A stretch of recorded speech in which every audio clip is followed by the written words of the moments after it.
Hello friends, today we'll see the next part of this mechanical surface treatment and coatings, that is physical vapor deposition. In the last lecture we have seen about the chemical vapor deposition. Now the next part is physical vapor deposition. Now we'll start with the definition of the process. So the vapor deposition, actually what is meant by vapor deposition, whether it is either physical or chemical, it is a coating process where coating material is condensed in vacuum at separate from vapor phase, forming a thin film. Now see what actually happens in this process, in the vapor deposition process. The material is condensed at the substrate from the vapor phase. From the vapor phase the material is condensed, coating material is condensed in the vacuum from the vapor phase, forming a thin film. Sometimes the deposited material further reacts with the gaseous substances to form the final compound coating. Generally, as metals, as non-metals can be deposited, certain case depends on the applied methods. So the vapor deposition process states here that the material which is used for the coating, it is condensed in the vacuum at the substrate from the vapor phase, forming a thin film. So the numbers are given here: less than 10 mm in case of physical deposition and less than or equal to 1000 micrometer in case of chemical vapor deposition. So this process, as also yesterday we have seen about the chemical vapor deposition, similar with the case of physical vapor deposition. Now you can see here the comparison of the coating processes. So the coating processes are described over here. Here this is the chemical vapor deposition, that is CVD, this is PVD, then electroplating, then build-up welding, then thermal spraying, ion implanting and thermochemical diffusions. Here on the x-axis you can see the coating thickness, and on the y-axis you can see the substrate temperature in the degree Celsius. So the chemical vapor deposition, that is CVD, you can see the range from around 500 to above 1000 degrees Celsius. And this physical vapor deposition, what we are going to see over here, it is from ranging from this range to this range. So nearly about 500 and starting nearly from around 50 to 500. And you can see the different coating processes and its range, that is temperature range, and also the coating thickness. So the coating thickness here you can see on the x-axis for the PVD is in this range, and for CVD it is in this range, and the different coating processes having different coating thicknesses and substrate temperature degree Celsius.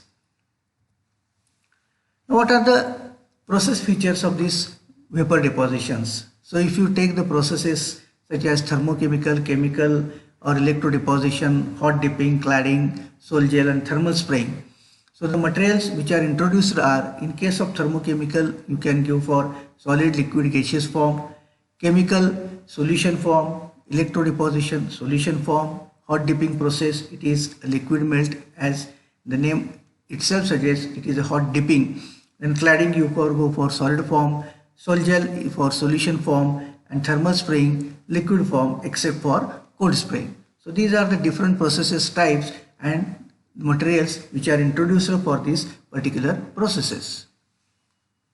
Now what are the process application fields? So electrical devices such as LCDs or touch panels, microelectronic devices, solar cells, etc. Then magnetic devices, then optics, then aerospace devices such as turbine blades, etc. Decorative purposes such as watches, bands, etc. So these are the process application field for the different devices for which the coatings are required. Now along with this we will see what are the process limitations. As coatings are very thin, they can't improve bulk property, that is tensile strength, fracture toughness, because this is the process, that is the post-processing process. Coating is the post-processing process, so it is applied in a very thin format. So coatings are in a very thin, so they cannot improve the tensile strength or fracture, that is such are called as the bulk properties. That is why good mechanical properties of the substrates are needed. So substrate on which you are going to coat, that should have good mechanical property itself at the beginning, because this coating will not improve these bulk properties. Now, as vapor deposition is mostly at the high temperature process, the ability of the substrate to withstand high temperature is required. So the substrate on which you are applying the vapor deposition, that is carried out at the high temperature, so that material or the substrate should have the capability to withstand at the high temperature. Then it is a low production process, and vapor deposition equipment is relatively expensive, tens of thousands euros. That is given in this euros. That is the the euro is the what is euro is all about. Then vapor deposition equipment is expensive methodology, so that's why it has a low production process, and since it is carried out at the high temperature, so the substrate requirement should have the withstand high temperature requirements. And once more important, the substrate on which you are going to apply the coating should have the properties inbuilt, that is good mechanical properties inbuilt with them, such as tensile strength or fracture toughness, which the coatings cannot include in the bulk amount. Now we'll see what is meant by physical vapor deposited coating, that is PVD. So general features of this PVD is absence of the chemical reaction during the deposition process, relatively low temperature, as you have seen that in the comparison chart, what is the temperature range, 250 to 600 degrees Celsius in comparison with CVD. CVD takes place at the higher temperature as compared to the PVD, as we have seen in the previous lecture, the temperature ranges for the CVD process. Here the first is there is no any chemical reaction. This PVD process happens at the low temperature. The range is from 250 to 600 degrees Celsius. Electric and magnetic fields are applied over here, and the variety of PVD technologies can be classified into three types. One is evaporation, sputtering, and arc evaporation. These are the three classifications of the PVD technologies. So we will see these processes in coming slides. First of all, we will see the evaporation technology. That is first one, thermal evaporation. So in the simplest variant, the material of the future coating is resistance heated up to the evaporation temperature. The material is heated up to evaporation temperature, and atoms of the material move towards the substrate by straight trajectory and deposit on it, producing a film. So in this case, what happens? The coating is resistance heated up to evaporation temperature, and these atoms will directly move, that is in the straight line, to the substrate and deposit on it, producing a thin film. So in this case, only metals and metal alloys with the low melting points can be applied. So this is for the thermal evaporation. The material having low melting points such as zinc, aluminum can be used for this type of technology. Such technology is used, for instance, for metallization of fabrics. Then second one is electron or laser evaporation. The coating material is ablated. Ablation means removal of material by vaporization, bypassing the liquid phase, which is mentioned here. So ablation meaning what? Removal of the material by vaporization, and there is no liquid phase involved in it, that is bypassing the liquid phase. So in this process, the coating material is ablated by focused electron or laser beam at a small spot at the target made up of coating material. So here the electron or laser beam is focused at the very small spot. So the ablated atoms or the atom layers travel through the vacuum chamber and deposit at the substrate, forming the coating. So these atoms, ablated atoms, they will travel through the vacuum chamber and deposit at the substrate. So in contrast with the thermal evaporation, all metals and metal alloys as well as ceramics and polymers can be applied as a coating material, whereas the temperature of the process can be as low as the room temperature. As you know, this PVD takes place at the low temperature, so the temperature of the process is as low as the room temperature. So what is the disadvantage of this method? High price of the equipment. So because you are using electron beam gun or laser, which are having high price, so this is one of the disadvantage, because the equipment cost is very high.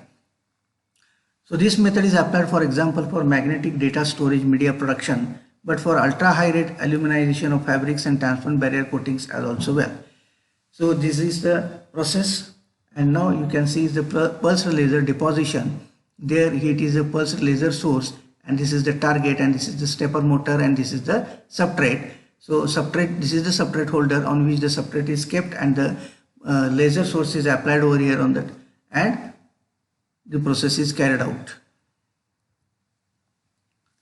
Now what is meant by sputtering? The process finds place in the low vacuum. You have given the range over here with the presence of inert gas atoms, usually argon. A high voltage between 1 to 5 kilovolt is applied between the target made up of sputtered material and substrate to be coated. Due to high voltage, the inert gas atoms ionizes, forming a plasma cloud near the surface of the sputtered material. The ions become accelerated in the electric field between the substrate to be coated and target of the sputtered material. The sputtered material is bombarded by accelerated inert gas ions from a plasma cloud which is situated close to its surface. As a result, atom and atomic layers are extracted from the sputtered material, which are then directed to substrate to be coated. The sputtered atoms form a coating. You can see over here. I will show in the coming lecture. Now, first of all, this is the process, that is, this is the general principle of this sputtering. That is, what happens actually in this process, it finds place in the low vacuum and also with the presence of inert gas. High voltage application is there, and due to this high voltage, what will happen? The inert gas atoms, ionization takes place, forming a plasma cloud, and now these ions accelerate in the electric field between the substrate which is to be coated and target of the sputtered material.